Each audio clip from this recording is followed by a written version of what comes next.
Good evening, everybody, and welcome back to another Monday evening live stream show. Thank you so much for tuning in wherever you are in the world. Appreciate you spending the next hour with me here and with my special guest who will be joining us very shortly.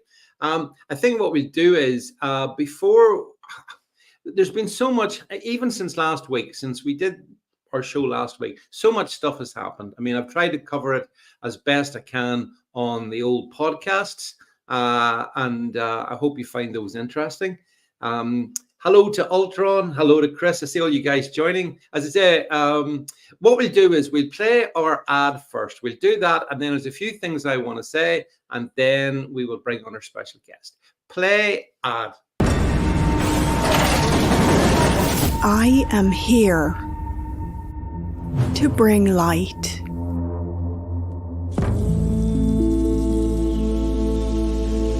It's about healing. Mind, body, soul. Don't ever settle. Find your purpose. Find the answers. Don't hold back. Achieve maximum success.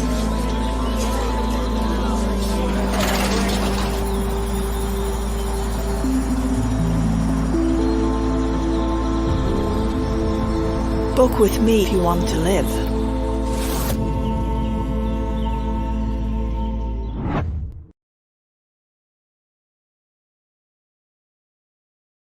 Right, everybody. So do check out the link below. As I said, visit Quantum Hypno. They're kind enough to support me in getting this stuff out. So if you can support them, that's how we operate. And actually, I'm glad we're doing this at this particular time on a Monday evening here in the UK, because I believe in about 3 hours' time, I think the internet's going to be broken, because we're going to see Mr. Donald Trump interviewed by Elon Musk. Did you see that big event coming up, which is going to be, I'm going to definitely watch that one there. I see the European Union are threatening Elon Musk.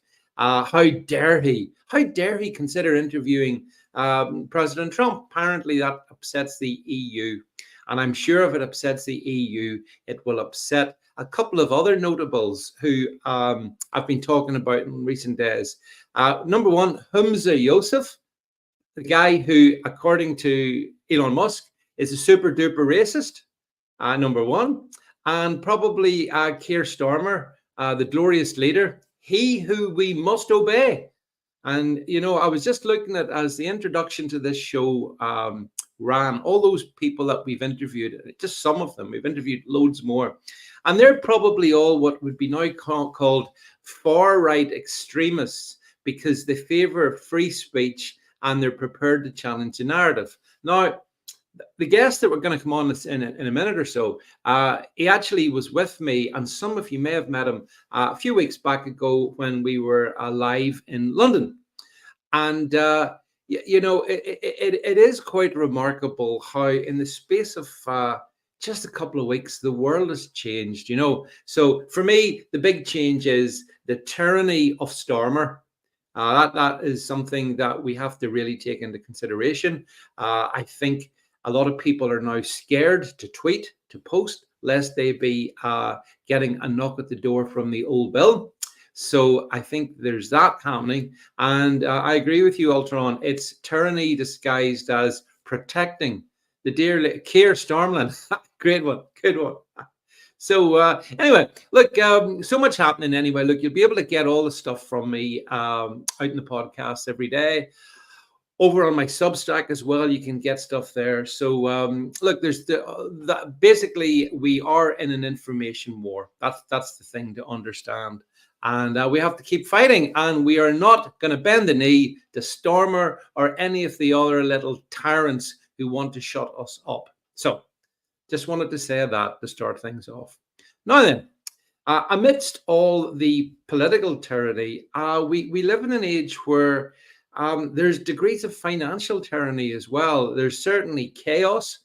I was listening to an American show earlier today, and they were just talking about what might happen to the US money markets, stock markets, all the rest of it, if Kamala Harris and was it Greg Walsh, if they get in November, what is going to happen? What's going to happen in the UK as Labour go on a massive spending spree, just splashing the cash up against the wall as if we didn't have any problems? Well, this is where our special guest, who is going to join us now, will help us.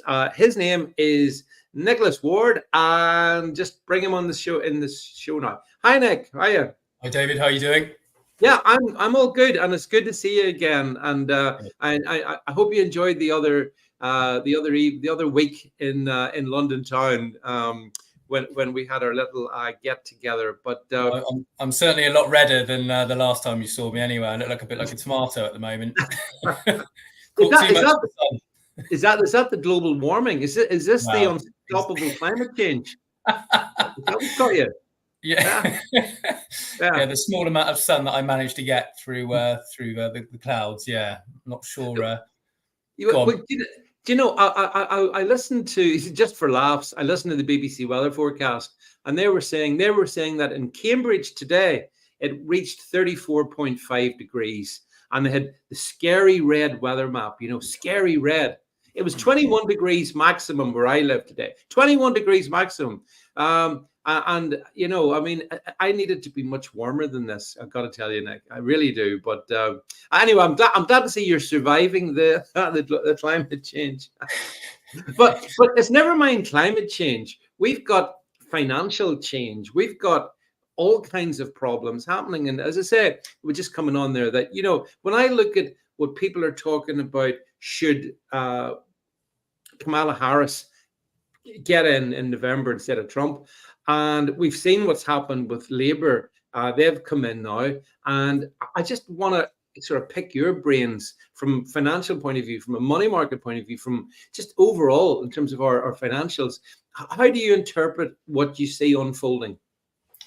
Yeah, well, look, I think the reality is, David, we're screwed, not just politically, but financially. And I suppose before we get into what the government and Reeves and Starmer have in store for us, I just wanted to kind of add some context for your audience on the current economic situation in the UK and quite how bad our balance sheet actually is before they even get started, and obviously why people need to take action to protect their savings in whatever physical asset they think is appropriate, whether it be gold or not. But the long and short of it is, look, we're in a debt trap. We're in a situation where we're going to see even more money printing and the monetization of even more debt because the government they just can't fund themselves. So we've got to a point now in the country, obviously a lot of this was done under Sunak as well, but where we're spending more on interest repayments than on key services like the NHS, education, defence, whatever it might be. So what does that mean for your average Joe and Jane that's worked all their life and they just want some form of retirement? Yeah. Well, look, it means the value of their savings is being devalued dramatically. I mean, really, really dramatically. The government will come out and tell you, look, we've got 2% inflation. Yeah. In reality, look, it's easily double digits. And one of the only solutions they've got is just to eat away the value of people's savings through the back door with this nefarious form of taxation. It's like a stealth tax, really.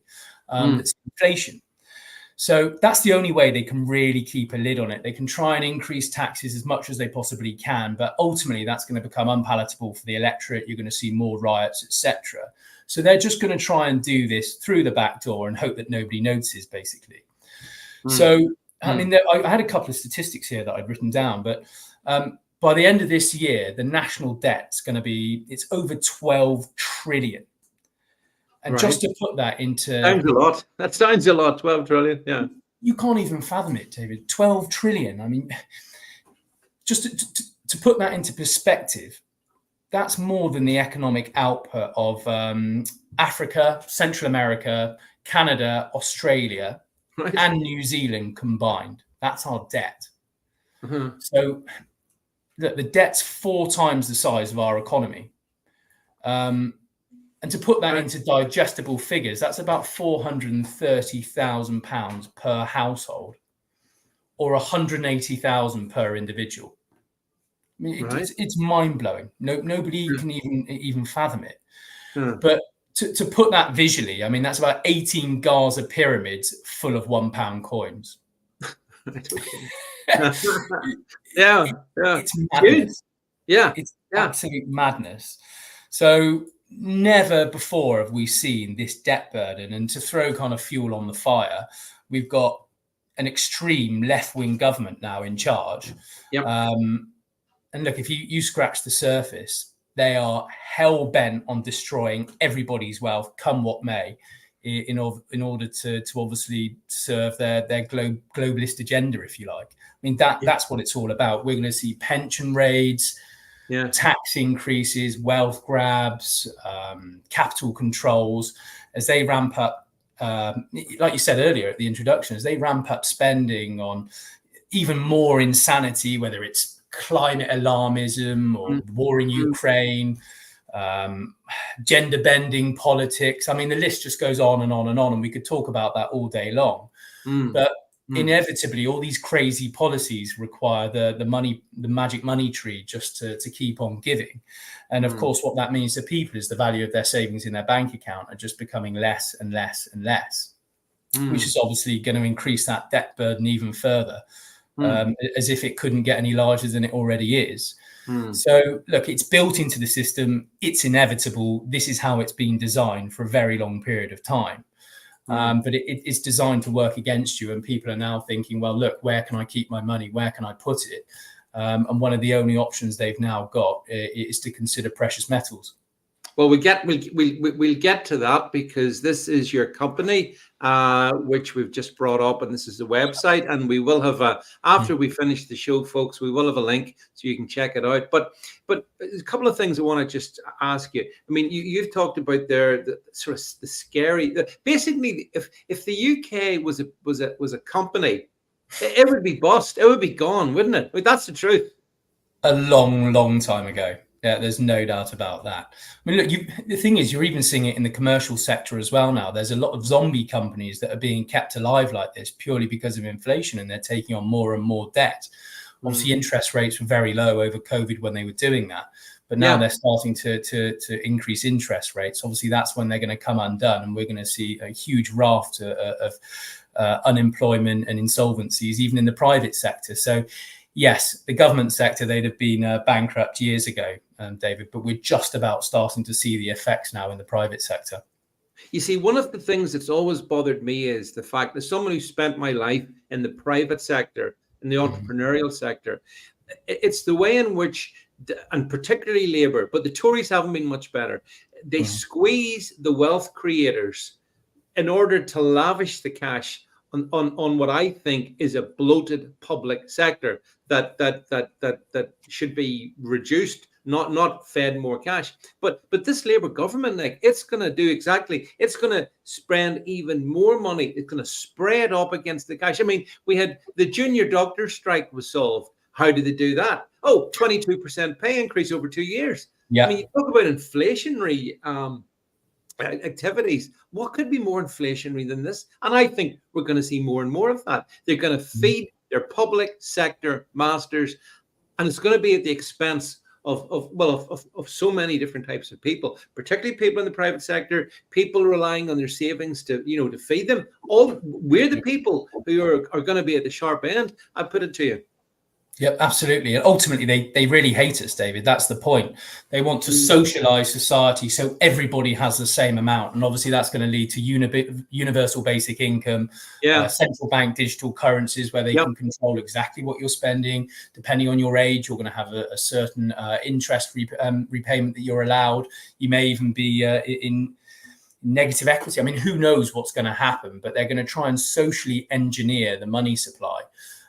Depending on who you are, how much you've got in the bank, and whether they think you deserve it, really. And I know it sounds dystopian, but we could be 5-10 years off this We could even be 2 or 3 years off it, depending on how quickly they want to push it through. But Starmer, like you said earlier, it seems hell-bent on coming in and enacting this agenda, and far, far quicker than Sunak even tried it. Yeah, well, you're right. I mean, we saw back in 2020 how quickly they moved on the COVID agenda and the COVID narrative, and they moved very fast in that. And then we thought we're going to get a breather, but there's no breather, because now that we've got the extreme left government, which it is, you're right, they've called it that, these extreme left socialists / globalists. Because the other thing is, Nick, I mean, how you've described the financial state here of the UK, you can equally say the same is true of the United States, because its debt is just and you know, and again, all the same metrics, the same dystopian metrics are there for the US as well as the UK. That scares me. Absolutely, and we always follow the States. I mean, it's like us on steroids over there at the moment. Obviously, the dollar's lost so much of its purchasing power, and look, sterling's following. It's doing the same thing. We've already lost about a third of its value since the beginning of this decade, and the incremental effects of that compounding as all of our currencies start to fall.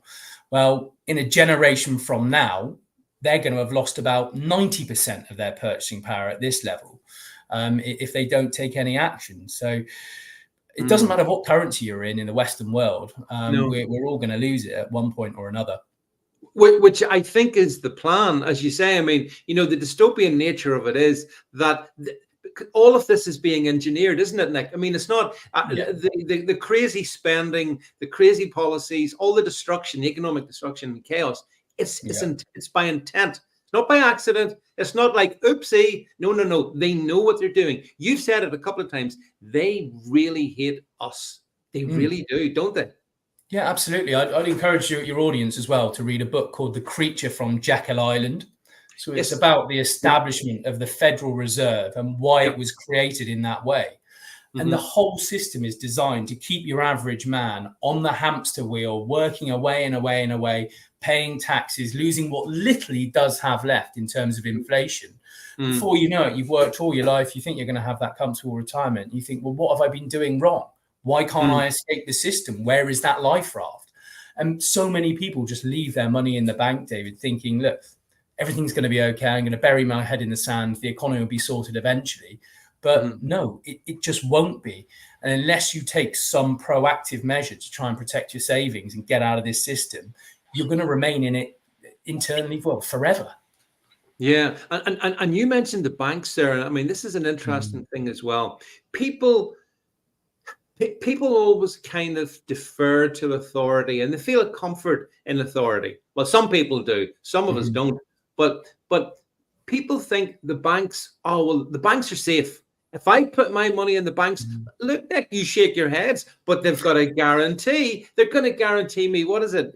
Is it 80 grand or something like that there, allegedly? To explain that to everyone, because I think this is interesting. Well, they say they've got an 85,000 deposit protection limit there, David, but legally, is that binding? No. I mean, nothing is guaranteed in life, and you really believe the government are going to sort you out if things get bad? No. They haven't even got enough money in that scheme to cover one small building society, regional building society going under, let alone the systemic risk that we've currently got in the system. Yeah. So you don't own that money. You're just a beneficiary of it. And you'll notice over the last few years, most major banks in the UK have changed their T's and C's to accommodate for a bail-in, not a bailout. So let's say they get into financial difficulty. Well, the government aren't going to come along and bail them out. They're going to take your savings and bail themselves in. And then they'll just give you equity in a rapidly deteriorating bank that's probably going to be worth nothing. So naively, people think, oh, yes, I'm covered for the deposit protection scheme. No, you're not. Really, if the worst comes to the worst and the shit really does hit the fan, you're not going to be covered at all. Which is so scary, you know, because I mean, and the banks themselves, I mean, in my innocence, at one point, I remember way back, the banking crisis of 2010 or whatever, I sort of remember I was kind of a lot more naive back then. I didn't realize that the banks are a scam. They're a complete utter scam as far as I can see. I Mhm. think that now, Nick. I didn't think that back then, but obviously, you live and you learn. And I mean, even for example, you talk about the protection scheme, which isn't really a protection scheme, but I also see now that like I happened to be in a bank branch there a little while ago, and there was a guy who was trying to get, I think, a couple of grand of his own cash out. Boy, they put him through. I mean, it was as if he was, I don't know, it was like, and he got annoyed. I mean, I was standing behind him and he was getting more and more annoyed. And he was saying, but it's my money. Why can't I have my money? There's nothing fraudulent about it. It's my cash. But the bank was not, they weren't being helpful, Nick. I mean, it was scary to see it actually happening. We see that day in, day out at the moment, David, with people that are trying to just buy physical gold, even if it's 5 or 10 grand's worth. Forget it being £1 million worth. So it's just a question of who shouts louder. And yes, a lot of them are going to make it as difficult as they possibly can, because they know that if they stop even 5-10% of people doing what they want to do with their money and taking their cash out, well, that's, if you expand that across their entire client base, that's tens, if not hundreds of millions of pounds that they're still keeping hold of. And this is because they just don't have the money. It's rehypothecated. Yeah. Look, for every pound that they've got sat in the bank, there's 100 in the market. So if less than 1% of people were to try and withdraw their money out the bank at the same time, well, that whole house of cards is going to come collapsing down. Yeah. And that's a frightening thought, isn't it? Just 1% and the banking system goes. And that's why, but I think that's why they want to corral us and give us false security. But as you say, if you go with that, and this is the message, folks, for everybody watching or listening to this, we've understood over the last 4 years in particular that basically there's no one coming to save us. The system's not going to save us, Nick. No way. The system wants us captured. So we're going to have to be the people to find ways which can offset these great challenges, the financial challenges that we have. Now, one of those, of course, which I have to say I was into relatively early on, was crypto. I thought, crypto was quite good going back to about 2017, something like that there. But what's your views on where crypto is now? And what do you think about that as a staging post to try and keep yourself independently financial? Look, I mean, most cryptos, David, are just Ponzi's. They're very, and most people don't even know what they're investing in. They haven't got a clue. Now, there's 1 in 100, I'm sure, that will give you a 100x and give you a great return. But the others are all ultimately going to nothing. Me personally, I've got some Bitcoin. It's the only hard money standard that you've got amongst all of them. But even then, it's still infallible. It's still created by human beings. You never know if there's an error with the coding, even if it's not deliberate or completely innocuous. What kind of ramifications is that going to have on it later on down the line? You just don't know. So with something that isn't proven for such, I mean, it hasn't been going along very long at all. I just don't feel comfortable putting my entire net worth in it and keeping my savings there. I know if I put it in gold, it's always going to be there. It's always going to rise over time. No one can take it away from me. But there are some real security concerns around all of them, really. Bitcoin's the best. And look, it's not really a crypto. It's in a completely separate class of its own. But no, I'm not a fan of crypto. I've seen so many people lose such a huge amount. There are a couple of select ones I think that you'll be safer with, but ultimately, I just don't trust them. No, I got to say, I mean, actually, my son and myself, one Christmas back in about 2017, he was round for drinks, and back then it was quite a new thing. So we thought, well, we'll invest a few pounds in that. And I've ended up with Bitcoin and Ethereum. Those are the only two that I have. And I've got to say, like yourself, I think it's potentially a deck of cards. And not only that, but even getting your money out. There's been all kinds of runs on some of the companies, that hold your Bitcoin or your crypto for you. So I feel that I would have nervousness. I certainly would not invest in anything substantive in crypto. I think it's too dangerous. Okay, here's a question. Harry says, this is one of my regulars. Harry, good to see you. What about pensions? Because Oh, So many. look, when it comes to pensions, and what I'd say to Harry is, look, while the government give with one hand, they take with the other. So everybody at the moment, as an opt-in, by the way, you don't have the option to opt out, really. You do, but everyone is automatically opt-in to a pension. That's right. Yeah. Yeah. Automatically enrolled. So it's a real pain if you want to try and opt out of that. But the government are not giving you these tax incentives because they're benevolent or because they care about you or because they're really trying to look after you in the future. It's so they can control your money. So they can control when you retire, how much income tax you're going to be paying on your income when you do so. Yes, it's capital gains tax free at the moment, but there are a couple of Labour think tanks out there that are thinking of adding capital gains onto it as well. It is just a way of controlling your money. And we've seen it time and time again. Brown, he was one that obviously hit people with their pensions and prolonged the period of retirement. So I always think you're better having a bird in the hand rather than two in the bush. Take control of your money now while you've got it, rather than leaving it up to the whims of government. And so many people I speak to are putting huge sums into pensions. Yes, but then the government have got complete control over it.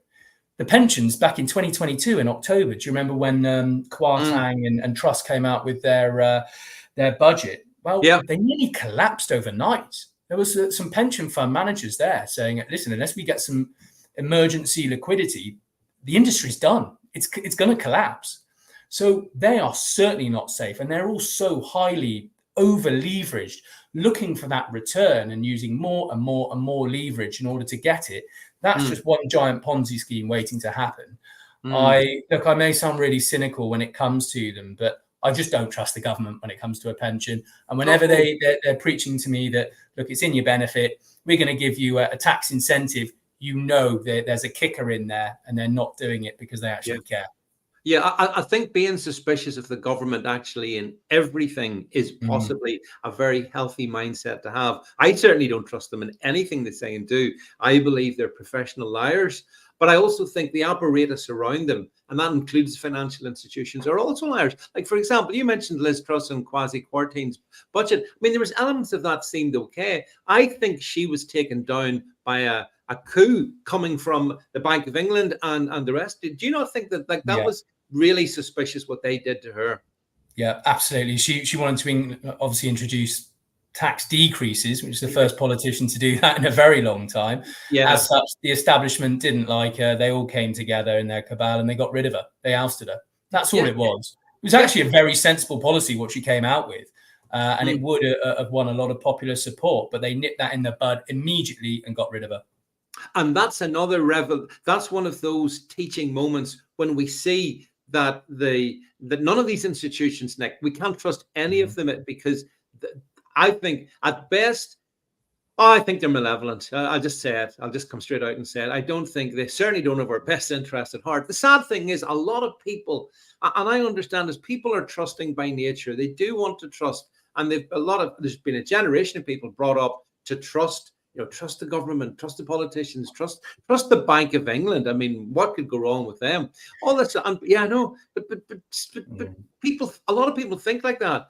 We see them as, I see these people, they're all existential threats, most of all to our financial security and our future. So we've talked about the fact that in many regards, the market, everything's being manipulated. The economy is, if it was a PLC, it would be, it's not just a zombie, it'd be dead.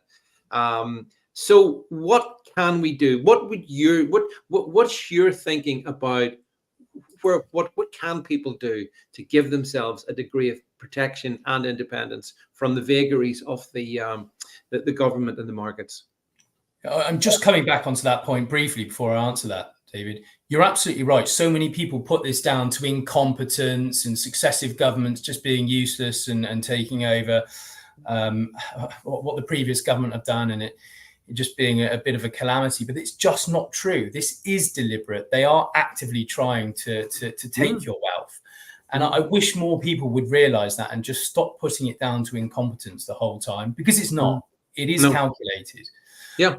But in terms of what people can actually do, what's going to give them that life raft? Well, just get physical assets. And the only one that I can think of at the moment that is undervalued is precious metals, so gold and silver. Get it in your hands or get it in a vault, because then you've got autonomy over it. You've got control. The government can't inflate it away. I mean, look, they can try and take it away from you, as we've seen a couple of times in history, although it doesn't work. They've never managed to succeed with that. So it's just about taking your money out the system, out the fiat Ponzi, draining it with your capital, and taking control of it yourself. Because in the UK, we're in a luxury position whereby you can buy gold, and because it's considered legal tender, it's actually one of the last tax-free forms of private investment left in the UK. So it's capital gains tax-free. There's nothing to pay on it at all. It's VAT-free. You could put £1 million in there. You could double it in 3 or 4 years, and you've not got any liability to pay anything. And that's just because there's a caveat of British law, which means you can't tax the flow of currency. I won't get into all the details of it. Number one, it's about taking back control in something that's private and something that's going to keep ahead of inflation and obviously go up when everything crashes. Mathematically, look, we're due a crash already. One's going to happen. They might kick the can down the road for another 3, 4, 5 years. Who knows, with various different tools. But ultimately, we know what's going to happen. So what's the only asset class that's going to increase when everything else crashes? Well, it's gold. It acts as a hedge against market uncertainty. And that's why I've been speaking to so many people, particularly over the last 3 months, that have just been calling us up, David, saying, look, I don't know where to put my money. What can I do? I'm worried about these tax rises. And in particular, I've been speaking to a lot of very wealthy, high net worth individuals. And if they haven't left the country already, which a lot of them have, the biggest exodus of millionaires we've seen since any government's taken over in such a short period of time, well, they're putting their money into precious metals. Because as you say, gold has always, or precious metals, but gold in particular, has always played this function, throughout history. And I mean, there's so many good advantages, like the ones you reeled off: capital gains tax-free, VAT-free. I mean, those are big pluses that elsewhere they'll get you and all of that stuff, but not on gold. One question I see has been asked here is, so Jed says, what's the minimum to put into gold that would make money for your retirement? Oh, that's a really good question. I suppose I could give you a couple of scenarios that have played out in the past, but that's really like asking how long is a piece of string, really, depending on your individual circumstances, how much cash you've got sat in the bank, what the rest of your portfolio looks like. But look, market conditions now, they're reminiscent almost of the 1970s. Look, there are a lot of different things between the 2 decades. But just to take an example, I mean, obviously we saw rampant inflation back then, war, et cetera, all the usual suspects. But back then, the gold price basically went up it was 1,000% within the decade. So within 9 to 10 years, it had gone up 1,000%. So to anyone that's got the luxury of sitting there for 10 years, they've got the patience to do it. And they've got available capital that's just sat in the bank. It's doing nothing. It's losing place to inflation. Well, look, some clients will do 10% of their portfolio. I've got other clients that will do 70 or 80%. David, there's no hard answer to it. But let's say, for example, back in the 70s, you put 10 grand in there. By the end of the decade, you'd have turned it into 100 grand tax-free. So that was a long inflationary play. Obviously, gold rose with that. But if you look more recently, I suppose, look at 2008, for example. That was obviously the last major economic crash we had. Back then, I mean, the gold price went up about 300% in 4.5, 5 years. So it shot up and then it just plateaued. So I'm not sure which scenario is going to play out, whether we see an immediate crash or whether we get this slow inflationary melt up. I don't know. But under either circumstance, it's certainly advisable to get a portion of your portfolio into gold. Just whatever you do, don't leave it into cash, because look, it really is trash. It's going to go to nothing. And in terms of the actual physical metal itself, the physical gold, how do people get that, Nick? What is where is it located? The gold. That's good. Yeah, so a lot of it we've got in our vault in London here, but we import it really through all over the world, whether it's private banks, mints, family offices. We import a lot of it because the UK population actually own a very, very small amount of gold in comparison to other nations. Yeah. So if you look at it in the UK, less than half of 1% of investment assets are made up of gold. It's tiny. It's infinitesimal. Now, if you look historically over the last 4 to 5 decades, the average was 2%. So even if we just go back to the historic mean in the UK, it already puts the gold price at a 4x. And I'm not saying that's definitely going to happen immediately, but it just goes to show how very little gold people own here. Why is that? Why are Brits so gold reluctant? Why is that? I think they're just there's a couple of reasons to it. Like the East love gold. There's a natural affinity to it, whether it's religious or culturally. People here, they've never really lived through very, very hard times like a lot of people in other countries have, and as such they just don't really understand the importance of taking out an insurance policy. But as to why there isn't as much gold ownership in the UK, I mean, look, a huge elephant in the room is just the buying that's going on throughout Asia. So the BRICS countries, it's obviously Brazil, Russia, India, China, and South Africa. Look, they're trying to go back to a gold standard themselves, and they're mopping up a huge amount of gold, which is obviously leaving a lot less in the West. Yeah, that's right. That's one of the things that's fascinating. The amount of gold that the Chinese, for example, have accumulated. It's amazing, isn't it? I mean, I think they've got greater gold reserves now than the States, I think. Without a shadow of a doubt. Yeah. Officially or otherwise. Yeah. Unofficially. Unofficially. Yeah. They know flows that are going through Shanghai, David. Yeah.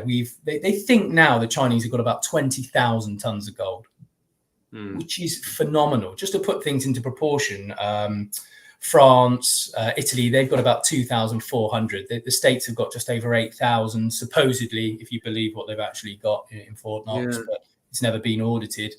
So, yeah, you're absolutely right. And the Chinese, they want to go back to a gold-backed currency, along with the other BRICS nations. They want to go to a 40% gold-backed currency, and that's why they're hoarding it. It's fascinating. I am reminded here, of course, back in, was it 2009, whenever, or no, it was earlier, Gordon Brown, he flogged off a big chunk of our gold reserves, didn't he? Yeah. Was that just ideological, pathology, or what was that? Yeah, why did he do that? Absolutely. I mean, there's a lot of reasons behind it, but yeah, ultimately he's a Keynesian.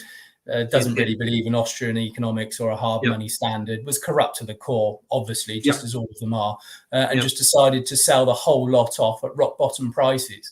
God knows how much money that would be worth now. I don't even know what the sum is, but he did such damage to the UK by doing that. Unbelievable damage. Yeah, and that was, of course, the last Labour government, and now we're facing a brand new, I think, every bit as ideological as the Blair regime under Starmer. So, I mean, you mentioned that, if I look over the next, I think the 2029 to 2030 seems to be a year which is a lot of significance, especially if you listen to the World Economic Forum and what they want to see by then. So I think you'd see the crash, that the financial crash that we've been talking about for a long time. I can't see how we get to 2030 and not have it, Nick. It would surprise me a lot if in the next 6 years the shit hits the fan, basically. I think they're going to try and use a lot of different mechanisms to prevent that happening. I think they are going to try and kick the can down the road with various different levels of monetary policy, buying back bonds in the market, money printing, whatever it might be, quantitative easing, as they like to put it. And they're going to try and blend it out and manage it out before they can introduce a central bank digital currency. That's what it is. And when they've got that ready, the transition will be made very easy. I don't quite know how they're going to do it. Is this CBDC going to be backed by gold? Well, we know in the East it is. Are they going to do that here, or are they going to try a basket of other currencies? I mean, there's even talk of a Bitcoin standard now, you've probably seen. But yeah, if it doesn't happen uncontrollably, then I think they're just going to try and manage it out until everybody's on that CBDC ledger, and then they've just got optimum control over everybody. Yeah, and I mean, and we see that whole centrally controlled, the CBDCs. We see that it's like increasingly obvious. The infrastructure is all around us now, whereby, I mean, cash is basically disappearing to a significant degree. I was away there for a few days, and everywhere you go, it's just you just tap. You don't use cash. In fact, some of the places, which really annoys me, I would leave those places.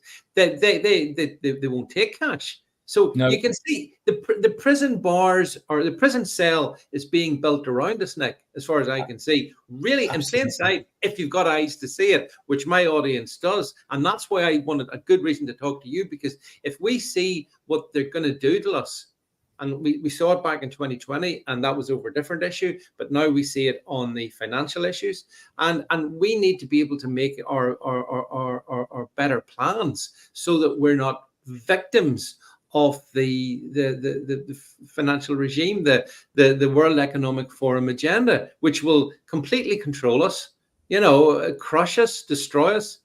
That's what they want to do, as far as I can see. And that's why I think it is good that people can find ways to make better plans, because it must be, like different points you're at a particular point in your life. I'm at a different point in my life. There's people beyond me as well. And people, I think there is a nervousness about, but I think the government encourages that. They want you to feel nervous so that you will turn to them.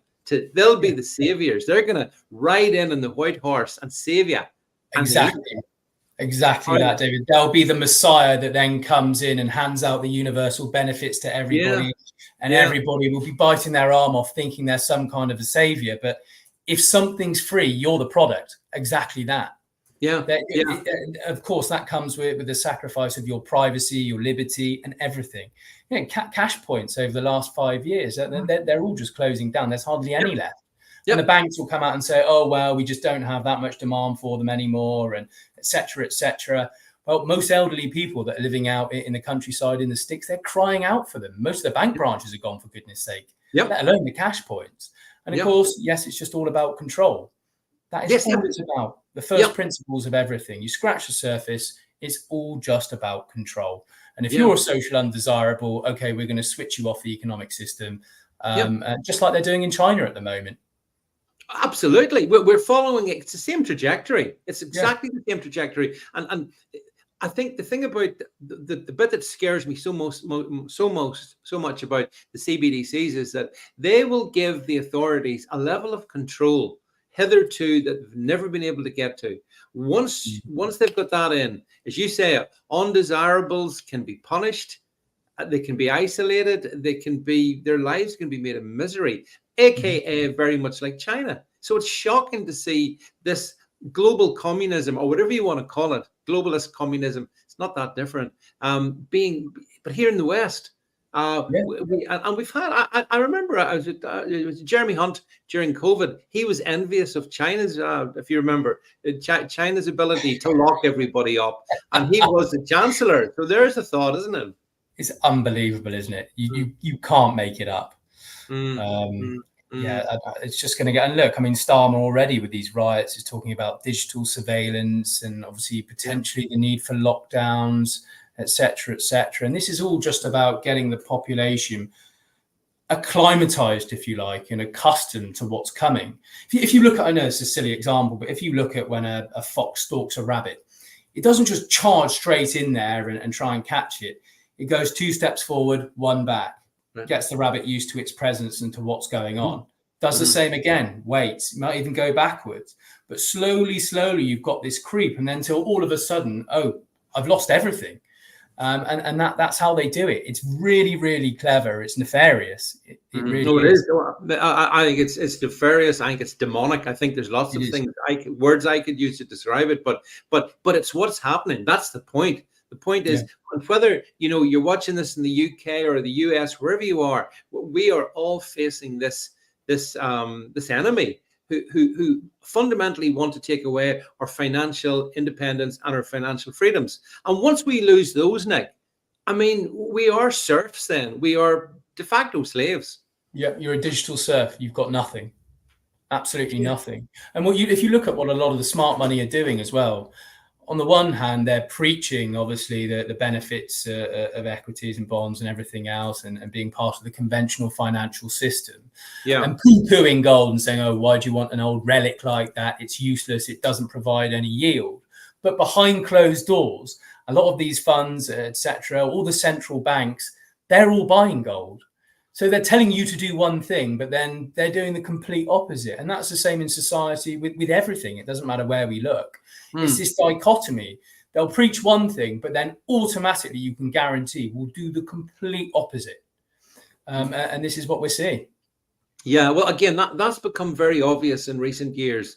But I mean, my kind of go-to position is listen carefully to what they say and do the opposite. That kind of works for me, because more than often that'll keep you okay. It's only if you believe them. But from an art, there'll be a lot of I'm sure people watching this, and they will share our analysis, Nick. They get it, because we got a kind of pretty smart audience here, I think. But I think they will then be thinking, okay, so if we want to, what should our next step be? What can we actually do? If, for example, we want to get some gold, how is that best? How can they achieve that? Well, look, they can obviously call us up to arrange either delivery of it, so you can take it into your personal possession, or alternatively, if you don't feel comfortable having huge amounts in your house, you can store it in vaults as well, either in Zurich or in London with us. But in terms of the actual product itself, you want to be going for physical gold sovereigns, really. They're the most popular that we see in the market. They're very liquid. They're very divisible. They're the only ones that are tax-free. Whereas, of course, if you go for the gold bars, just like anywhere else in the world, they're going to be taxed. You're going to be paying capital gains tax on them. So for private UK individuals, you want to stick with the coins every single time, because not only are they private, they're tax-free. So like that, though, just on screen there, we've got a picture of what looks to be a gold sovereign crown. That's actually a Britannia there, David. So that's a larger one. So that's about the size of an Olympic gold medal, if you like. All right. Okay. Yeah, it weighs an ounce exactly. An ounce of gold. Yeah, a sovereign is about a quarter of the size of that. So it's about the size of a pound coin.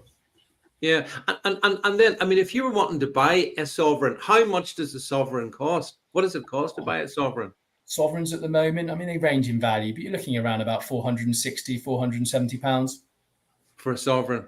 Yeah, they fluctuate, but yeah. Well, that's the other question. If you take various other levels of investment and you look over a 12-month, 3-year, 5-year period in terms of return, how does it work then? What is the performance of gold then, Nick? How does it perform versus, say, stock markets? Yeah, good question. So, look, if you look over, there's some good statistics in our investor guide, actually. But if you look over the last 25 years, for example, the average rate of return on gold is about 10 to 11%. Which is, I mean, outperforms, every other investment asset out there, apart from obviously some cryptos. So it's outperformed the S&P, no matter what you look at, it's outperformed it. Property market, whether commercial or retail, everything. The thing is, you've just got to hold it for the long term. If people want to buy gold just for the sake of trading it, I'll say to them that it's not a good idea for you. This is about just taking autonomy over your monetary base and getting an insurance policy, an insurance foundation in place for the next 5 or 10 years. Yeah, I think that's the key point. This chart that we've got up on screen, actually, what's this showing? Is this been the growth in value of gold bullion? What is that? That's it. Yes, you've got it in sterling, euros, and dollars. But that's just depending on which kind of time period you pick. That will just show you the rate of return in that particular time frame. Yeah. All right, I see. Yeah. Because the thing about it is that I think it's like any investment. You should never look upon investments, I think, in the immediate short term. I think that's pretty foolish, actually, to be honest.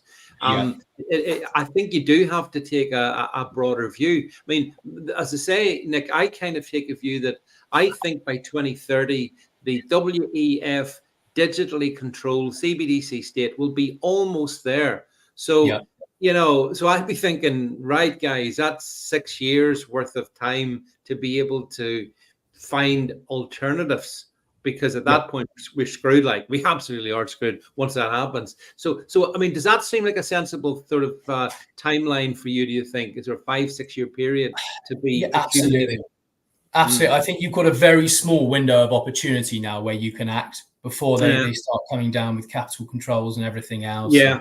Dictating what you're allowed to buy. And I think they've made it pretty obvious that 2030 is going to be that date.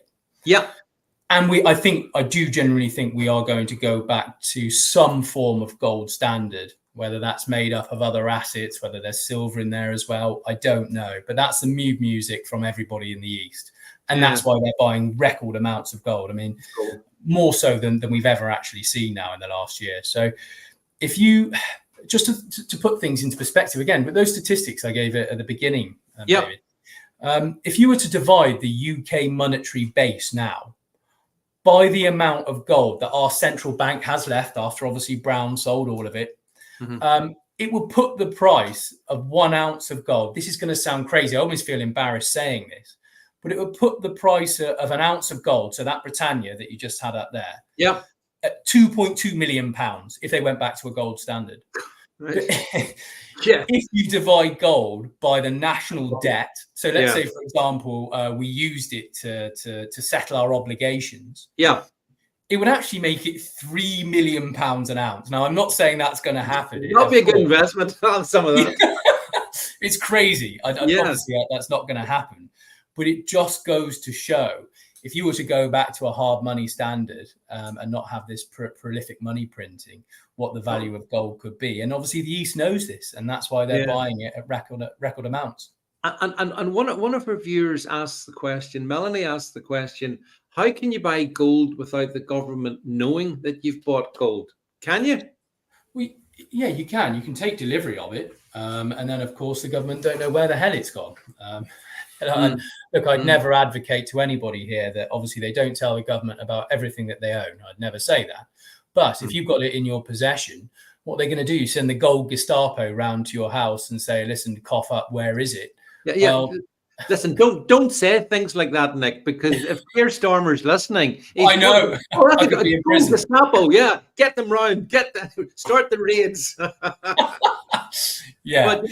I mean, I think, Melanie, the answer is, I mean, on that, you say that you can either store it yourself, you can have the gold bullion stored yourself, or it can be stored safely.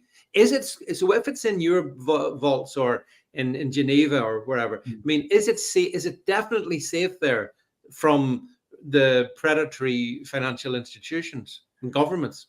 Well, it's fully allocated and fully segregated. So look, it's in your name entirely. It's not mixed in with our gold or anybody else's. So I don't know, God forbid anything happened to us as a company. Look, it wouldn't have any bearing on the safety of your metal because you could go down and get it.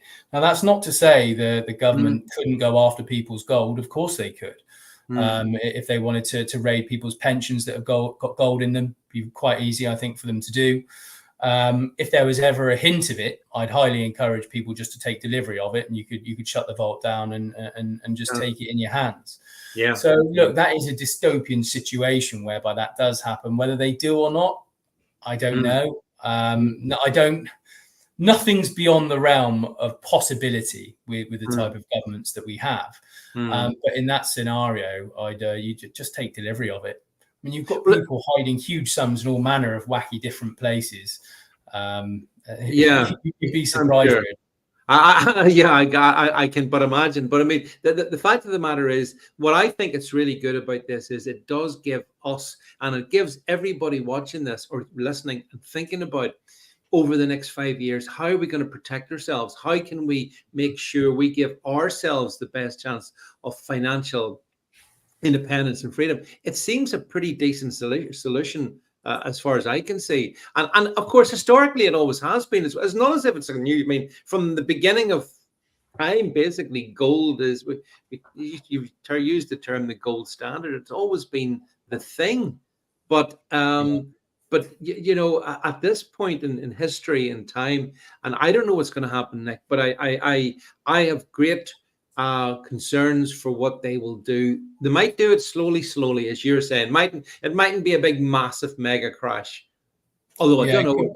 I think they'll try and make it a managed crash. Personally, I really do. Yeah, and they'll continue to take our freedoms, etc., until all of a sudden it's like the proverbial frog in the boiling pot. Before you know it, they've turned it up so much, and of course it's kaput.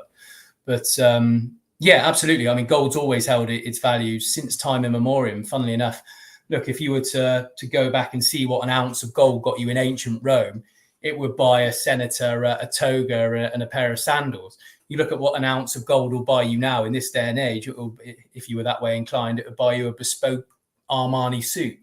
It's always held its value over time, and will continue to do so because there's only a very finite amount of it.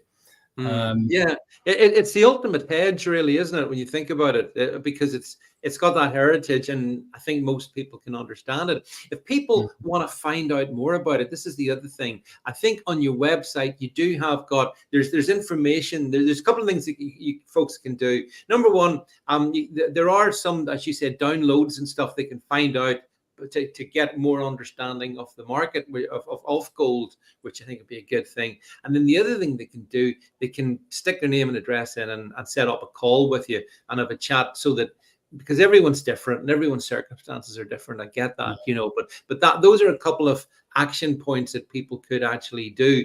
If you are listening to this, you can arrange a consultation. So it sounds like going to see the doctor, actually get a consultation with Dr. Nick, but actually it's not really, is it? It's just having a chat through about it's just a really informal chat, though. That's all it is. Obviously, no obligations at all or anything like that. Just if you want to explain what your circumstances are, what you're looking for, why you're looking at doing it, we can assist you with that, and maybe just give you some bespoke guidance, really, and do with that what you may, really. Certainly no obligation to buy anything with us at all. It's more just about educating the community and letting them know exactly what's going on with their finances. We're all aware of what's going on politically, but financially a lot of people are just at a loose end. It's also, though, the boiling frog syndrome, isn't it? They're just raising the temperature very, very slowly. But it's still going to have the same devastating impact. This is the problem. Just because you're not noticing it, you're still being boiled, and we are financially being boiled. That's the problem as well. And that's why I'm so keen to have you on to chat about this, because I think this is kind of relevant to everybody watching this. Actually, everybody, doesn't matter who you are or what point in life you are.